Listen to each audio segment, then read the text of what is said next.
कोई कुत्ता भी मर जाए, ये मीडिया वाले, सभी मीडिया वाले को नहीं मैं बोल रहा हूँ, अच्छे भी हैं, ये 3 दिन वही खबर चलाते रहते हैं। जब मोदी जी पहली बार प्रधानमंत्री बनने के लिए इलेक्शन में बीजेपी इलेक्शन लड़ रही थी, इन्होंने बोला था कि हर एक खाते में 15-15 लाख आएंगे। इतने लोग खड़े हैं, आप भी खड़े, किसी के खाते में आया? नहीं आया। काला धन वापस आया। काला धन वापस लाएंगे, बिल्कुल आया। मैं देश नहीं बिकने दूंगा, रेल बेच दिया, एयरपोर्ट बेच दिए, कौन सी चीज बची है? हमें तो गिनती नहीं आएगी वे कितना बेच दिया, हमें ये बता दें कि बचा क्या है। किसान है, किसान के गले में फंदा डाल दिया इन्होंने। क्या ये चाहते हैं कि देश का किसान मर जाए? जब देश के किसान को वो भला नहीं चाहिए, ये हमें कहते हैं कि आप खीर खाओ, हम कहते हैं ये खीर नहीं, हमारे लिए जहर है, तो ये हमें क्यों खिला रहे हैं? सरकारें लोगों के द्वारा चुनी जाती हैं। ये लोग जो है देश का सरमाया होते हैं। जो किसान है, जब बंदा सुबह उठता है, सबसे पहले किसान की पैदा की हुई चाय पीता है। इन सरकारों का पैदा हुआ कुछ नहीं वो करते, किसान का पैदा किया हुआ। किसान ये ना हो तो जीवन खत्म है। किसान जो है खेती करेगा, ये दुनिया चलेगी, ये दुनिया तभी चलेगी ये उसके पेट में कुछ होगा। सियासत में सियासी लोगों ने सिर्फ सियासत करना होता है, इनको गरीब लोगों के लिए कुछ भी नहीं है। आपने कोरोना के टाइम, जब फर्स्ट टाइम कोरोना के लिए लॉकडाउन हुआ, देखा था? ये सरकारों को ये नहीं मालूम जब लॉकडाउन करना है, जो लोग बेले बैठेंगे उन्होंने घर को भी जाना है कि 1 हफ्ता पहले प्लानिंग नहीं बना सकते थे। आंदोलन के लिए भी तो बोल रहे हैं कि कोरोना हो रहा है। कोरोना कहाँ है? हमें 2.5 महीना पंजाब में आंदोलन किया, किसी जिम्मेदार को कोरोना नहीं हुआ, किसी किसान को कोरोना नहीं हुआ। पुलिस वाले रहे हैं, इकट्ठे रहे हैं, किसी को कोरोना नहीं हुआ। अब यहाँ भी 15 दिन यहाँ भी हो गए, किसी जिम्मेदार को कोरोना नहीं हुआ। पुलिस वाले साथ खड़े हैं, किसको कोरोना हुआ बता दें? किसी पुलिस वाले को कोरोना हुआ? इतने भीड़ में साथ खाते हैं, जिम्मेदारों को साथ पीते हैं। हमारे लिए, किसानों के लिए सब एक हैं। बेशक उन्होंने हमारी लाठियाँ बरसानी हो, लेकिन हम जवान और किसान एक है। ये सरकार की पॉलिसी है जवानों और किसानों को लड़ाने की। जवान और किसान भिड़ते हैं, ये अपनी कोठियों में बैठे हैं। ये अपनी मरेगा कौन? या किसान का बेटा मरेगा या जवान का बेटा मरेगा? वो कहाँ से आए हैं? ग्राउंड से आए हैं। ये ऊपर बैठे हैं, ये कॉर्पोरेट घरानों की सुनते हैं, आम जनता की नहीं। इनको ये मालूम नहीं कि कॉर्पोरेट घरानों ने इनको नहीं बनाया, उन्होंने पैसा दे दिया, लेकिन जो वोट पड़ा है वो आम जनता का पड़ा है। आम जनता में आपने 85% लोग जो किसानी के नाल संबंधित हैं, क्योंकि किसानी खत्म हो गया। यहाँ से आप देखो, एक बड़ा सा मॉल खोल देंगे आप, वहाँ उनमें से जो गरीब दुकानदार है वो सभी दुकानें ख़त्म हो जाएगी। ऐसे ही जो बड़े बड़े स्टोर खोल देंगे।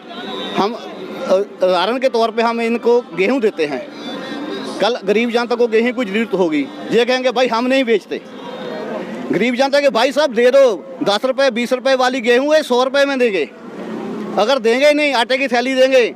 मक्की का आटा, जो मक्की का रेट है 1850 रुपये है, बिकता क्या भाव है? 600, 700, 1000। बाकी का MSP कहाँ गया? मक्की पे भी MSP दी है। सरकार तो कह रही है कि MSP रहेगा। MSP रहे, मैं कहता रहेगा। जब प्राइवेट मंडी आप साइड पे लगा दोगे, वहाँ किसान को 1, 2, 3 साल 100 रुपया 200 रुपया ज़्यादा देंगे। ज़्यादातर किसान 2 या 3 एकड़ के मालिक है। जब वो 100-200 रुपया ज़्यादा देंगे तो किसान उसी तरफ जाएगा। 2-3 साल बाद जो सरकारी मंडियाँ हैं वो ख़त्म हो जाएगी।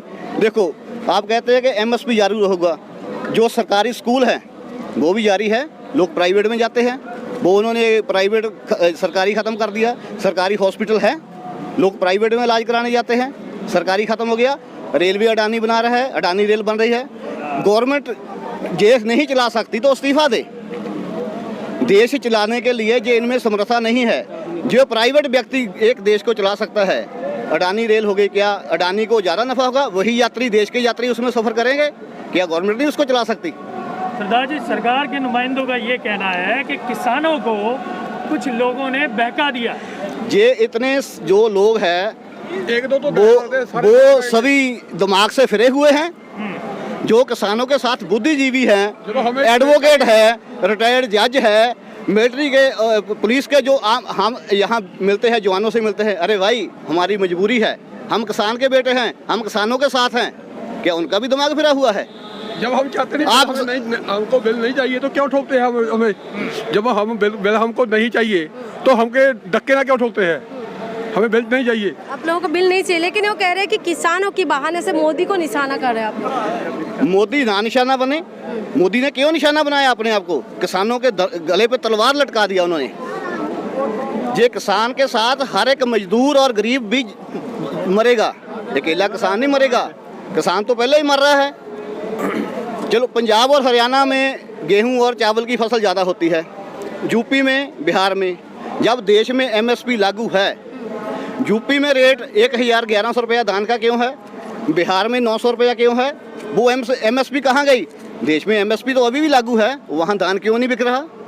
यही हाल ये पंजाब हरियाणा का कर रहे हैं, जिन्होंने हरी क्रांति लाई, जिन्होंने इस देश में बहुत बड़ा भंडारण में जो अपना योगदान पाया। अब देश की ज़रूरतें कम होने लगी, इन्होंने एक बात और, जब कोरोना था पूरा बिजनेस स्टॉप हो गया था। ये किसान अपनी जान की परवाह ना करते हुए खेतों में डटे रहे। अकेले किसान नहीं, किसान के साथ मजदूर भी डटे रहे, लेकिन मजदूरों ने पूरा जोर लगा के किसानों का साथ दिया। किनके लिए? देश की जनता के लिए। ये देश की जनता भूखी ना रहे। और सरकार ने क्या किया? पैदल चल के हजार 1200 किलोमीटर लोग गए, भूखे प्यासे गए और मर गए। ये सरकार ने क्या किया? जो किसान थे, चाहे वो पंजाब का था, हरियाणा का, यूपी का था, किसी के देश का, कहीं भी का था, किसी भी स्टेट का था, उन्होंने लंगर लगाए, इन गरीबों का पेट भरा।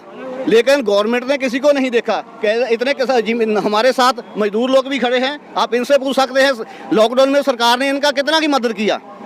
लेकिन सरकार जो है सिर्फ वोटों के लिए है, राज करना जानती है, गरीबों के लिए नहीं। अब तक 70 साल हो गए, गरीब कहाँ है? जो गरीब है वो और गरीब होता चला गया, जो अमीर है वो और अमीर होता चला गया। आपने सुना होगा कि लॉकडाउन में जो बड़े कारपोरेट घराने हैं, इनका आमदन तो बढ़ गया। मोदी सरकार ने अब हमें कहते हैं कि हम आपको भरोसा देते हैं। आप मीडिया वालों को भी ये हर चीज़ मालूम है। जब मोदी जी पहली बार प्रधानमंत्री बनने के लिए इलेक्शन में बीजेपी इलेक्शन लड़ रही थी, इन्होंने बोला था कि हर एक खाते में 15-15 लाख आएंगे।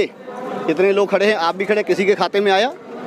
नहीं आया। काला धन वापस आया। काला धन वापस लाएंगे। बिल्कुल आया। मैं देश नहीं बिकने दूंगा। रेल बेच दिया, एयरपोर्ट बेच दिए। कौन सी चीज बची है? हमें तो गिनती नहीं आएगी वे कितना बेच दिया। हमें ये बता दें कि बचा क्या है।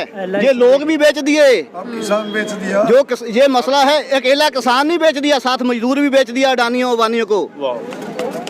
पूरा देश के 85% लोग इन सरकार ने कॉर्पोरेट घरानों को बेच दिए। रोड पहले बेच दिए, हर एक रोड पे टोल लगता है। हमारी ज़िंदगी कोई 20 साल के लिए लीज पे दिया है, कोई 30 साल के लिए लीज पे दिया हुआ है। हालांकि एक्ट कहता है कि जो इसकी सरपंच की, जिसकी राज की जिम्मेवारी है, 5 साल से बाद कोई रेंट पे नहीं दे सकता। आने वाले की कोई नवी नीति भी हो सकती है। इन्होंने तो आने वाले प्रधानमंत्रियों की भी नीतियाँ ख़त्म कर दी। जो 30 साल वास्ते, 40 साल वास्ते लीज पे दे दिया, उसके बाद वाला पंचायत मेंबर, MLA, मंत्री क्या करेगा, की बनाएगा? वो तो सिर्फ इनकी नीति को आगे बढ़ाने के लायक रह गया। जो आज के टाइम में मेन स्ट्रीम मीडिया इस तरीके से प्रोटेस्ट को दिखा रहा है और बता रहा है कि किसानों के लिए बहुत फायदेमंद बिल है, क्या कहना चाहेंगे? मीडिया वालों को कहने का कि यार उनका तो आपकी बहुत समझ है। अगर कोई भी प्रोटेस्ट करता है, किसी लीडर का कोई कुत्ता भी मर जाए, पहले मैं बात थोड़ा लंबी हो जाएगा, हमें बुरा नहीं लगेगा। कोई कुत्ता भी मर जाए, ये मीडिया वाले, सभी मीडिया वाले को नहीं मैं बोल रहा हूँ, अच्छे भी हैं, ये 3 दिन वही खबर चलाते रहते हैं। किसानों को 2.5 महीने हो गया संघर्ष करते हुए। ये नेशनल मीडिया कहाँ था? एक दिन पंजाब में, मुझे कोई घबराहट नहीं चैनल का नाम लेते हुए, आज तक वाले गए, एक किसी किसान ने पराली को जलाया। धुआं हमें भी लगता है, पराली को जलाना किसान की मजबूरी है। किसान आंदोलन पे वो नहीं गए, किसानों के खेत में चले गए, वे पराली को आग लगा है जैसे परमाणु बम फेंक दिया हो किसी ने। किसान का दुख नहीं दिखता। जो सरकार पैसा देती है, मीडिया लगभग 95% मीडिया बिकाऊ हो चुका है। जब तक देश सुधरेगा नहीं, जब तक मीडिया का ज़मीर जागेगा नहीं, मीडिया का ज़मीर जागेगा तो ये देश सुधरेगा। जब तक देश को गलत खबरें दिखाएंगी अपने पैसे के लिए, भाई रोटी खाना है, आपके बच्चे जो देश के गद्दार हैं उनको, उनके मापों को आज तक बच्चे कहते हैं कि इसका प्यो देश का गद्दार है। कहीं ऐसा ना हो कि आपकी इस गंदी जो गलत हरकतों की वजह से आपके बच्चों को ये कलंक लग जाए कि आपके जो बाप थे वो मीडिया में थे, उन्होंने देश को गलत खबरें दिखाई, देश की जनता की नहीं सुनी, जो ऊपर बैठे हैं जो उनका फंड देते हैं उनकी सुनी। बिल्कुल सही। Thank you sir.